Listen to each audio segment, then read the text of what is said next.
जनवाणी कार्यक्रम के सभी दर्शकों को हमारा नमस्कार। कार्यक्रम के इस अंक में मैं हूं आपके साथ दीपक शर्मा।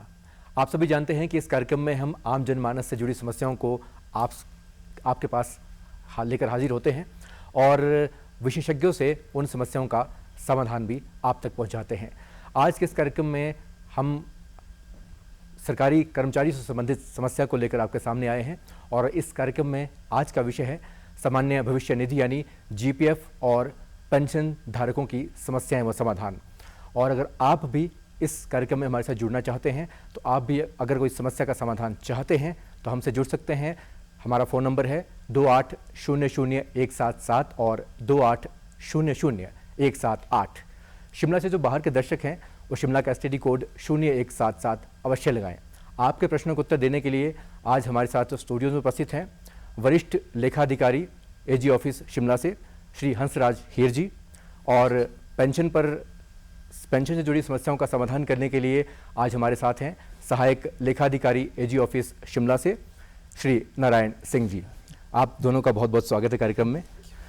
सबसे पहले बात करते हैं हंसराज हीर जी आपसे। अगर हम बात करते हैं GPF की तो सबसे पहले आप हमारे दर्शकों को बताइए कि GPF वास्तव में है क्या?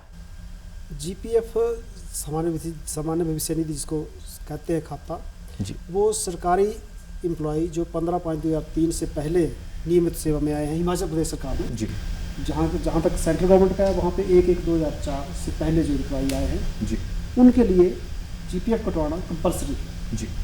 और GPF जो है वो सभी में जैसे कहा कि नियमित कर्मचारियों के लिए होता है, ये भी एक कंट्रीब्यूशन है जो गवर्नमेंट द्वारा फिक्स किया जाता है कि कम से कम इतना होना चाहिए और मैक्सिमम इतना हो सकता है। जी बिल्कुल। जैसे बैंक अकाउंट होता है लगभग वैसा होता है, लेकिन इसमें कुछ कंडीशंस होती है, गवर्नमेंट के कुछ रूल है उसको फॉलो किया जाता है। तो ये जो खाता है GPF खाता कैसे खुलवाया जा सकता है, इसकी क्या एलिजिबिलिटी रहती है?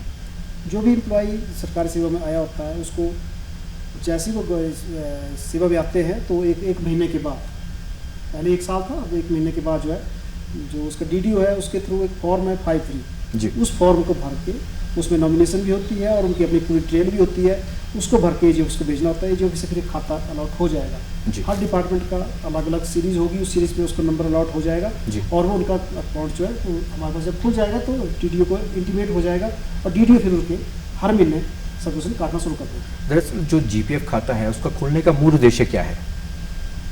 ये गवर्नमेंट का एक रूल है, रूल प्रोविजन ये है कि हर एम्प्लॉय को अपने सामान्य भविष्य निधि में कंट्रीब्यूट करना है जी, क्योंकि गवर्नमेंट एम्प्लॉय है उसको कहीं जैसे आप NPS चला है NPS में कटवाते हैं वैसी चीज सामान्य भविष्य निधि जी। तो एक तरह से अपनी बचत करने के लिए और वो भी एक हाईएस्ट इंटरेस्ट रेट पे, एक ये भी उसका उद्देश्य हो सकता है। जी जी, तो उनके बचत लिए तो है ही है, बचत सही का है। भी समाधान हो जाता है। बिल्कुल। तो वो एक बहुत ज़रूरी रहता है खासतौर पर जो नियमित कर्मचारी हैं सरकार के। जी। अगर हम बात करते हैं सरकारी कर्मचारी जो केंद्रीय कर्मचारी हैं और जो राज्य कर्मचारी है उनके GPF खाते में कुछ फ़र्क रहता है? नहीं, दोनों का खाता एक ही होता है, रेट ऑफ इंटरेस्ट भी एक होता है, सिर्फ स्टेट गवर्नमेंट जो है वो उसको अडॉप्ट करती है रेट ऑफ जी। इंटरेस्ट को, अदरवाइज जो सेंट्रल गवर्नमेंट है वो आप क्वार्टरली बेस पे उसको रिव्यू करती है और उसका रेट ऑफ इंटरेस्ट फिक्स होता है। जी, आपके बारे में हम आपसे हम GPF के बारे में ज़रूर बात करेंगे, लेकिन बीच बीच नारायण जी से बात करना चाहेंगे कि जो पेंशन है वो उसका प्रावधान किस किस के लिए किया जाता है और कितने प्रकार की पेंशन होती है? जो पेंशन है वो कर्मचारी सेवा में आ जाता है जो 15/5/2000 पहले सर्विस में आए हैं उनके लिए CCS पेंशन रूल 1972 में पेंशन का प्रावधान है जी, जैसे ही वो कोई सुपरनेट हो जाता है सर्विस से अपने 58 साल या 60 साल में तो उसको उसके सर्विस की सेवा के बदले पेंशन का प्रावधान किया गया है जी, और उसके अलावा कोई जैसे इनवैलिड हो गया ड्यूरिंग द सर्विस जी। तो उसके लिए भी इनवैलिड पेंशन का प्रावधान किया गया है। इनवैलिड पेंशन इनवैलिड होने के कौन कौन से प्रकार होते हैं? इनवैलिड जैसे कोई मेडिकली अनफिट हो गया जी, शारीरिक तो तौर पर काम कुछ नहीं कर पाता नहीं ऑफिस कर में पा तो इनवैलिड पेंशन लग जाएगी, उसका जी। मेडिकल होना अनिवार्य है। जी बिल्कुल।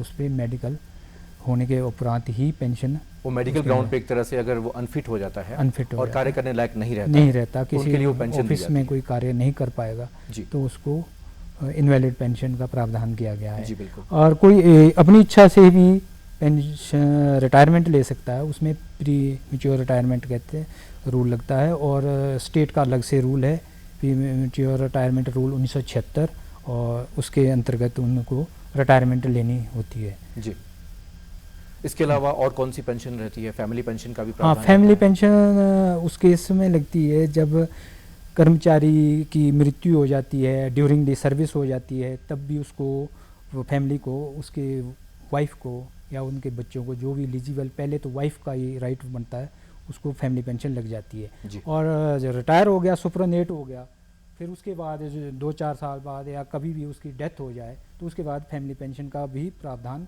होता है और उसको फैमिली पेंशन लग जाती है। वो पहले ही हम पीपीओ में लगा देते हैं अगर वाइफ का केस हो, जी वो पहले ही रिपोर्ट होती है उस पर, जी तो उस पर लगा देते हैं। उसके अलावा बच्चों भी इसमें पात्रता होती है, बच्चों की फिर क्राइटेरिया देखा जाता है कि वो इनकी इनकम तो नहीं है कोई अदर सोर्सेज से, जी तो वो आज की डेट में जैसे 9,000 प्लस जो डी है आज का, उससे ऊपर इनकम नहीं होनी चाहिए। जी अगर उससे कम है तो बच्चों को भी निर्धारित की जाती है और उसकी क्राइटेरिया इस बेस पे लगता है। 25 तक भी लगती है, 25, फिर 25 के बाद जो अनमैरिड डॉटर होती है उसको भी प्रावधान रखा गया है उसकी उम्र भले मैरिज 25 तक। वर्ष से ऊपर हो। हाँ, टिल मैरिज तक उसको लगती है।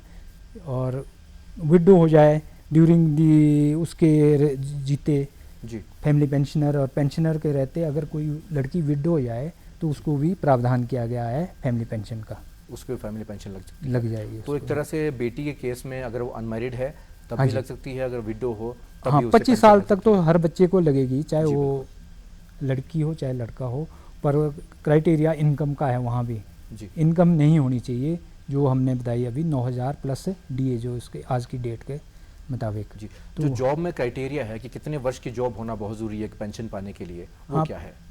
पेंशन तो जो सुपरनेट होगा ना जी। जी, उसके लिए तो पेंशन मिलनी है, जी। पर उसकी 10 साल की सर्विस होनी चाहिए। कम से कम 10 साल की 10 सर्विस साल होना की बहुत सर्विस होनी चाहिए। 9 साल 9 महीने राउंडिंग करके हम उसको 10 से ही ट्रीट करते ज़रूरी हैं, है। जी बिल्कुल। तो उसको सुपरनेशन पेंशन लग जाती है। जी वो मेन क्राइटेरिया है उसके तो लिए। अगर हम बात करते हैं आफ्टर सुपरएनुएशन कि उसके बाद जो फैमिली पेंशन लगती है उसमें क्या प्रावधान रहता है, कितनी पेंशन वो लग पाती है, और जो अगर मान लीजिए कोई कर्मचारी जीते जी पेंशन मुझसे मिलती है उसे कितनी पेंशन मिल पाती है? उसको जो पहले 65 साल या 7 साल से पहले अगर कोई डेथ हो जाए पहले, और उसको 65 साल की एज तक, जब वो 65 साल की एज अटेन करेगा, जी बिल्कुल। और या 7 साल, वहाँ तक उसको इन्हांस रेट दिया जाता है जो कि एक सुपरनेशन पेंशन के ही बराबर होता है। जी बिल्कुल। उसके बाद उसकी रिड्यूस हो जाती है, वो 30% के हिसाब से मिलती है, जी जो उसकी लास्ट ड्रॉन होती है, उस पर कैलकुलेट होती है वो। जी तो 7 वर्षों के बाद वो 30% पे आ जाती 30% है। से ही नॉर्मल रेट बोलते हैं उसको, नॉर्मल जी। रेट की फैमिली पेंशन लगेगी। जी इसमें अगर डेथ केस हो तो डेथ केस में जैसी डेथ हो गई तो अगर उसने 6 साल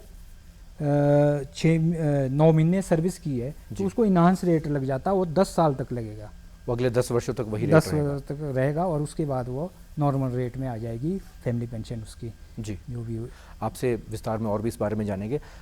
हंसराज जी, अगर हम जीपीएफ की बात करते हैं, इसमें जो कंट्रीब्यूशन रहता है, ये कंट्रीब्यूशन किस आधार पर और कितना किया जाता है?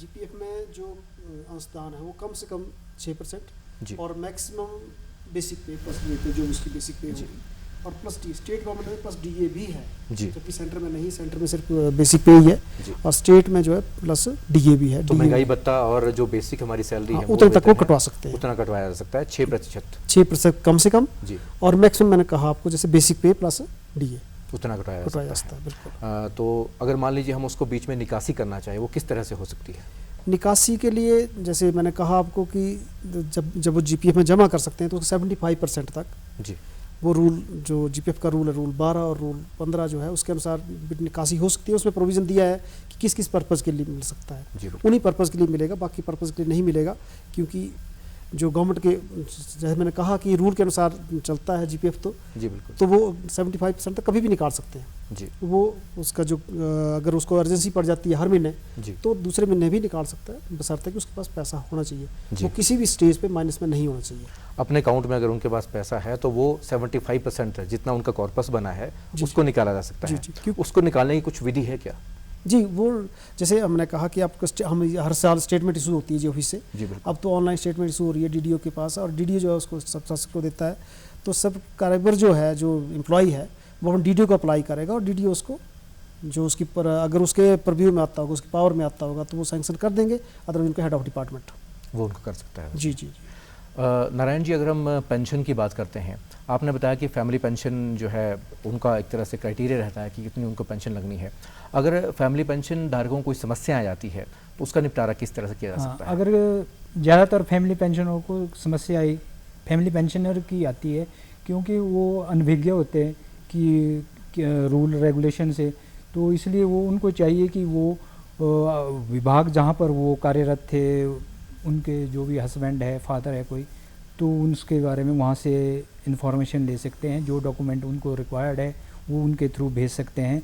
वैसे तो हमने पहले ही फैमिली पेंशनर जो वाइफ होती है उसको रिपोर्ट की होती है, उस संबंध में तो सिर्फ टीओ के पास ही जाना होता है और वहाँ डेथ सर्टिफिकेट सबमिट कराना होता है और सबमिशन के बाद वो रिलीज़ कर देता है फैमिली पेंशन। जी बिल्कुल। तो चीज़ मैं ऐड करना चाहूँगा इसमें। जी बिल्कुल। कि जैसे इन्होंने कहा कि विडो डॉटर को है, विडो ऐसा अनमैरिड डॉटर को है, तो इसमें हैंडीकैप जो बच्चे हैं जी उनको भी फैमिली पेंशन का प्रावधान है। सबसे पहला हक 26-25 साल के बाद जो उनका सबसे पहला हक बन जाता है। तो समस्याएं उसमें आती हैं कि कईयों को पता नहीं होता कि जी हैंडीकैप बच्चों को कैसे लग सकती है। जी बिल्कुल, वो एक बहुत ज़रूरी बात है, वो बताइए। तो हैंडीकैप बच्चों के लिए ज़रूरी ये है कि वो मेडिकल सर्टिफिकेट बोर्ड द्वारा जारी किया होना चाहिए जी। और डॉक्टर सर्टिफाई करेगा कि ये जो है जो मेडिकल बोर्ड बैठता है, मेडिकल बोर्ड बैठता है और ये अपनी आजीविका कमा नहीं सकते अपने आप। बिल्कुल सही। और वो मैरिज के बाद भी उसको कंटिन्यू रहेगी जी। ये एक बहुत बड़ी बात है, क्योंकि किसी को पता नहीं कि मैरिज हो जाएगी तो बंद हो जाएगी फैमिली। हैंडीकैप चाहे बेटा हो या बेटी हो, बेटा हो चाहे बेटी हो, उसको फैमिली पेंशन जो है आफ्टर मैरिज भी रहेगी, आजीवन रहेगी।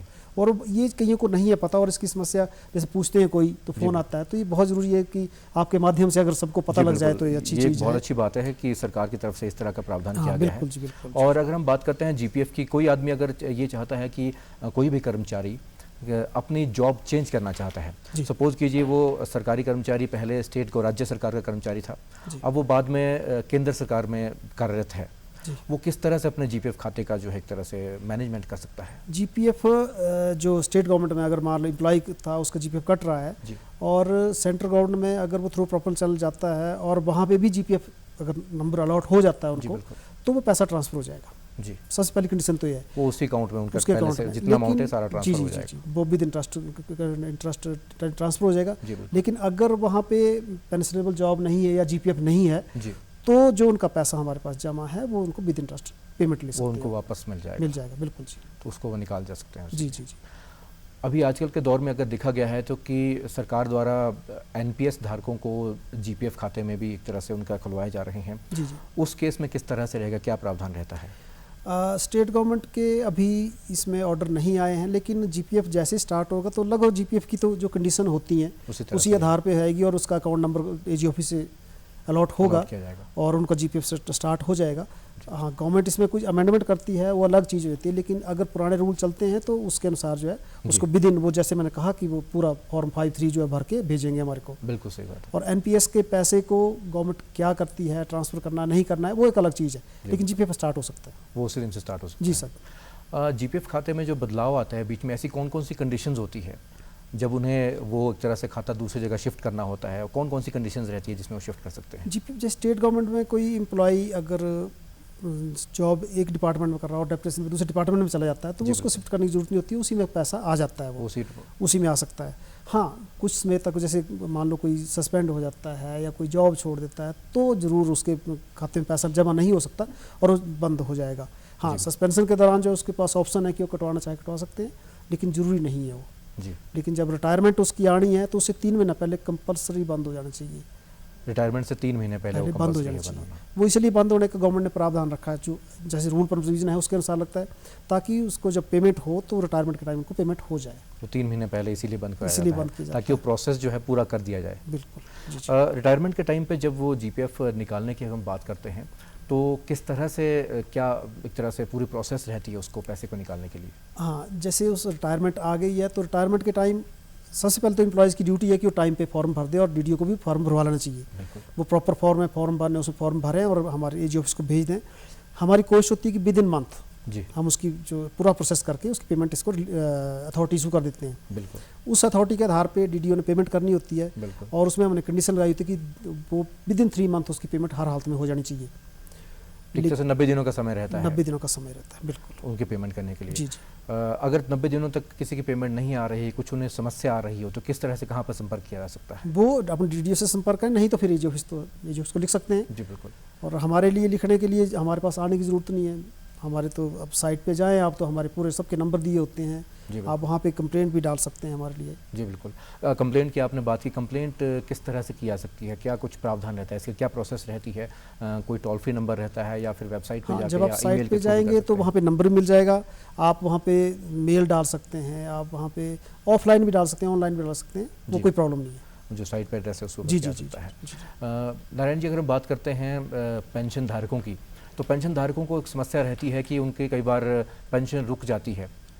ऐसी कौन सी समस्या रहती है? कई बार लाइफ सर्टिफिकेट की प्रॉब्लम आती है, कोई दूसरी भी समस्या आती है, किस तरह से समाधान उसका किया जा सकता है? लाइफ सर्टिफिकेट के लिए तो साल में एक दफ़ा ट्रेजरी अधिकारी जो होता है वो एक सर्टिफिकेट लेता ही लेता है। जी बिल्कुल। वो उसने सबमिट कराना, अदरवाइज़ वो रोक देता है, जी बिल्कुल। क्योंकि लाइफ सर्टिफिकेट का अनिवार्य है वहाँ पर सबमिट कराना। जी बिल्कुल। और उसके बाद भी अगर कोई समस्या हो या कोई डिपार्टमेंट से कोई उसका इंक्रीज़ होनी हो, आजकल इंक्रीज़ भी हो रही है, रिवीजन भी हो रही है, कोई प्री-16 के पेंशनर है उनकी भी पे के मुताबिक वो कुछ इंक्रीज़ होनी है, तो ऐसी समस्या है, उस केस ऐसे केसों को भी हम देखते हैं।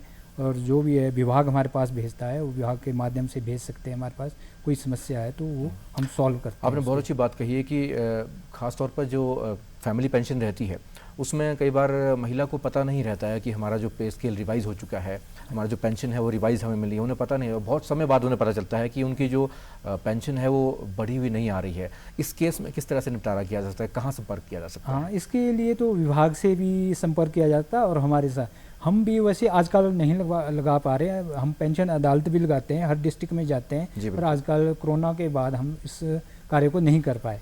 और अभी भी हमारे पास कुछ थोड़ा रिवीजन का जो केस हो रहे हैं वो ज़्यादा है, क्योंकि अभी कोई 7-8 साल के बाद रिवीजन के ऑर्डर पे रिवीजन हुआ है स्टेट गवर्नमेंट का, तो इससे हमारे पास बल्क में आ गए वो केस, तो इसलिए हमारे पास अभी बहुत केस है, हम कर रहे हैं उनको। अभी तक हमने कम से कम लगभग 60% केस कर दिए हैं, कुछ केस पड़े हैं अभी, उनको अभी निपटारा जारी किया जा रहा है। फिर भी कोई समस्या हो तो हम उसको सॉल्व कर देते हैं, विभाग के थ्रू ही कोई समस्या हमारे पास रखें, क्योंकि वो वेतन से भी हो सकती है, उसकी वेतन की वजह से फिक्सेशन सही ना हुई हो तो विभाग के माध्यम से ही हम उसको सॉल्व करते हैं। उसका प्रोसेस जो है कंप्लेंट का या फिर जो वो विभाग के थ्रू ही हो सकता है? हाँ, अगर हमें भी लिखते फिर भी हम विभाग को ही लिख देते हैं फिर, क्योंकि वो पे से संबंधी समस्या तो विभाग ही सॉल्व करता है, इसलिए प्रॉपर चैनल ही फिर हम उसको सॉल्व करते हैं। हंसराज जी, अगर मान लीजिए किसी कर्मचारी की कोई कार्यवाही चल रही है, कोई सस्पेंशन में है और उनका जो कंट्रीब्यूशन है वो काफ़ी समय तक रुक जाता है, तो उसका क्या किस तरह से निपटारा किया जाता है? बाद में अरियर के थ्रू होता है और या फिर एरियर पे वो ब्याज उस तरह से मिल पाता है, किस तरह से रहता है? जैसे कोई सस्पेंशन पे था और उसका कंट्रीब्यूशन नहीं आया जी, तो वैसे तो कोई भी GPF अकाउंट जो है वो 3 साल तक अगर उसमें पैसा कोई कंट्रीब्यूशन नहीं आई या निकासी नहीं हुई उसमें से, तो वो डॉर्मेंट में चला जाएगा, फिर वो डॉर्मेंट में चला जाएगा। उसको रीओपन करने के लिए DDO जो है सर्टिफिकेशन करेगा उसकी कि ये जो है इसलिए नहीं है इसकी सब्सक्रिप्शन आ सकी क्योंकि सस्पेंड था या जो भी कारण था, या रिमूव हो गया सर्विस में, तो उसको पेमेंट होगी। बिल्कुल।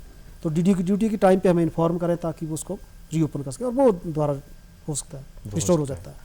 अगर मान लीजिए किसी की सेवा बीच में समाप्त हो जाती है जी, तो उस केस में क्या किया जा सकता है? हाँ, उसकी पेमेंट हो जाएगी। DDO जो है तो उसको प्रॉपर फॉर्म में हमें केस भेजेगा और उसकी फंड पेमेंट कर दी जाएगी।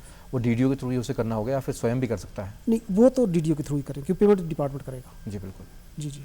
नारायण जी, अगर हम बात करते हैं फैमिली पेंशन की, आपने बात की थी, तो फैमिली पेंशन में कई बार इस तरह से प्रॉब्लम रहती है कि कुछ पढ़े लिखे लोग नहीं रहते हैं और महिलाओं की भी बात होती है, तो अगर मान लीजिए उन्हें इस बारे में जो नई डेवलपमेंट हो रही है उसके बारे में पता नहीं चल रहा है, तो कैसे उनको जागरूक किया जा सकता है? तो जागरूक के लिए मैंने जैसे बताया ना, एक तो हमारा जनवाणी का हर महीने प्रोग्राम चलता ही चलता है, और हम आकाशवाणी से भी करते हैं इस प्रोग्राम को, और हमारा दूसरा था जो पेंशन अदालत का था हर डिस्ट्रिक्ट में, वो आजकल नहीं चल पा रहा ना, इस वजह से थोड़ा सा चलो कोरोना के टाइम हमारा बंद हो गया था। जी बिल्कुल। अभी हम थोड़े रिवीजन केस कर रहे हैं, उसके बाद वो भी चालू हो जाएगा। जी बिल्कुल। तो हमारा वैसे कंप्लेंट आप वेबसाइट पे किसी जैसे कोई भी है आपका परिचय, तो उसके थ्रू भी कंप्लेंट डाल सकते हैं, कोई समस्या डाल सकते हैं, वो हम सॉल्व करते हैं उसको भी।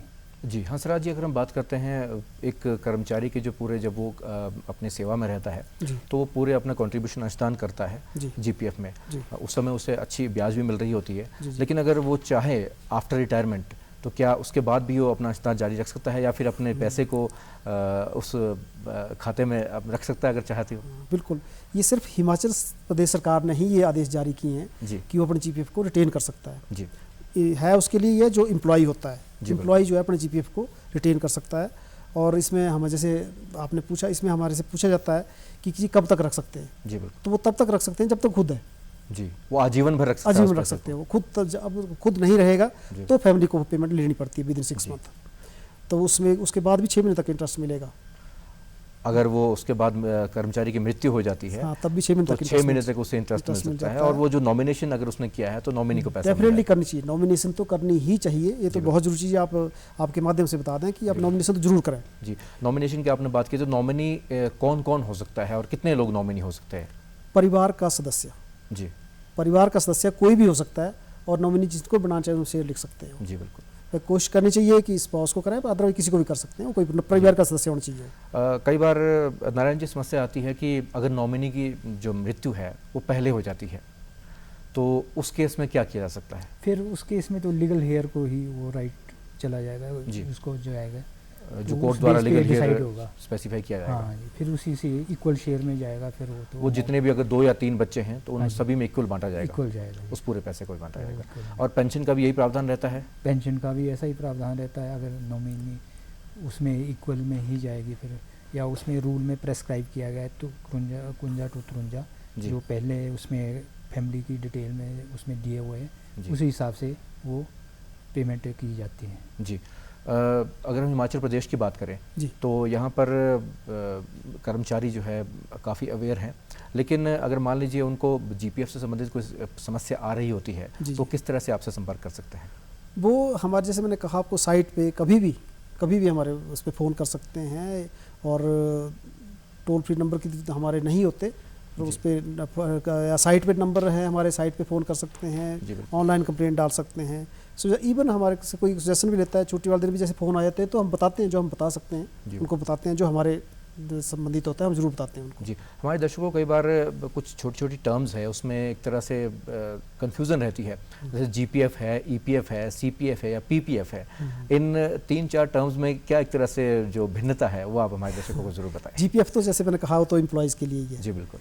ईपीएफ प्राइवेट सेक्टर के लिए है, जी बिल्कुल। वो गवर्नमेंट सेक्टर में नहीं चलता। जी और सीपीएफ कंट्रीब्यूटरी पर, वो कंट्रीब्यूटरी पेंशन स्कीम है किस्म से, जी, Provident जो जितने भी एनपीएस वाले हैं जो उनका एनपीएस उसके लिए आता है, सीपीएफ जी, आ जाता है। और पीपीएफ पोस्ट ऑफिस की स्कीम है। पोस्ट ऑफिस स्कीम है। क्योंकि एक तरह से कई बार दर्शकों के मन में हो सकता है कि ये जी, जो जी, जी। चीज़ें हैं जीपीएफ, ईपीएफ, सीपीएफ और पीपीएफ, इसमें क्या भिन्नता रहती है? जी, जी, जी। अब हम बात करते हैं, जैसे सामान्य विषय निधि की आपने बात की कि इसको हम पूरी ज़िंदगी भर रख सकते हैं जी, जी। और जब मर्जी चाहे बीच में निकाल सकते बिल्कुल हैं। निकाल, जब कौन निकाल कौन सी वो सकते हैं स्थितियाँ रहती है, कौन कौन से ऐसे कंडीशंस हैं कि उस समय ये निकाला जा सकता है, ये जो पैसा रिटायरमेंट के बाद जैसे मैंने कहा कि जीपीएफ रूल में जो प्रोविजन है जी। उसके अनुसार ही निकाल सकते हैं। है? इन सर्विस अगर हम सेवा में बात करें, जब वो सेवा में है। आफ्टर सर्विस भी वही कंडीशन रहेगी और बिफोर सर्विस भी। जी सिर्फ आफ्टर सर्विस क्या है कि रिटेंशन के केसेस में वो जमा नहीं कर सकते उसमें, जी।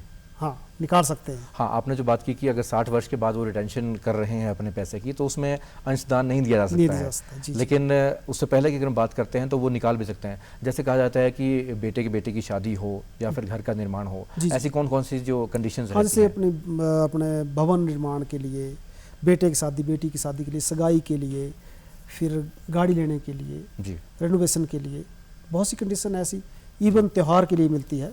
तो त्योहारों में भी अगर वो चाहे तो हाँ, ले त्यौहार सकते के हैं। मनाने के लिए भी बिल्कुल जीपीएफ दिया जा से सकता है। मिल सकता है। उसकी जो कंडीशन वही 75% वाली रहती है या 75% से ऊपर तो नहीं है। उससे हाँ, ज़्यादा 90% तक कब मिलता है? जब रिटायरमेंट आ जाए, विद इन उस 1 समय- ईयर, उस समय तब 90% 90% तक निकल सकता है। जो अंतिम वर्ष सेवा का होता अंतिम है वर्ष उसमें निकल सकता है। उसमें 90% भी जी, निकाला जा जी, वो निकल सकता है। सकता है।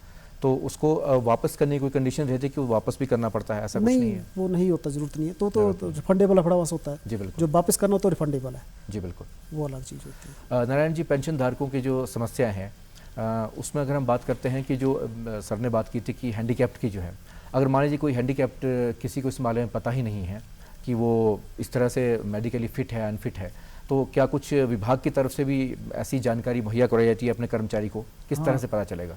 अगर तो पहले भी वो इंटीमेशन आनी चाहिए उसकी, जी। जैसे एम्प्लॉइज है वो पहले भी दे सकता है, उसके नाम को पहले ही उसमें पीपीओ में मेंशन हो जाता है कि मेरे वो- पास कोई बेटा बेटी हाँ, हैंडीकैप्ड है। वो बताना कमाने भी लायक चाहिए। नहीं है, बताना तो भी वो उसमें आज के इसमें ऑर्डर ऐसे है कि वो उसमें पीपीओ में मेंशन किया तो जा रिकॉर्ड में पहले से सकता है। रहेगा। हाँ, पहले से नहीं, फिर हम हो उसको जाता है। रिपोर्ट भी कर देते हैं साथ ही जी, नाम रिपोर्ट भी कर कर दे देते देते हैं उसको। उसका नाम, जी बिल्कुल। ताकि अगर वो इन केस पेरेंट्स ना रहे तो उसको हाँ, ईजी प्रॉब्लम प्रॉब्लम ना मिल है। सकती है।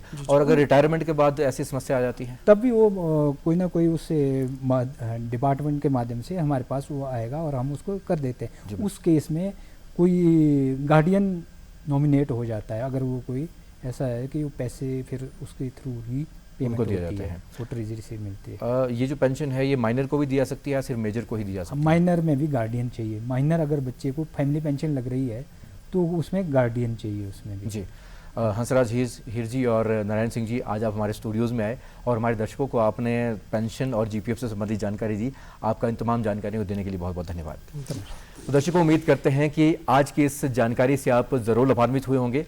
आज के इस कार्यक्रम में फिलहाल इतना ही। अगले कार्यक्रम में नए विषय और विशेषज्ञ के साथ फिर से हाजिर होंगे। तब तक के लिए नमस्कार।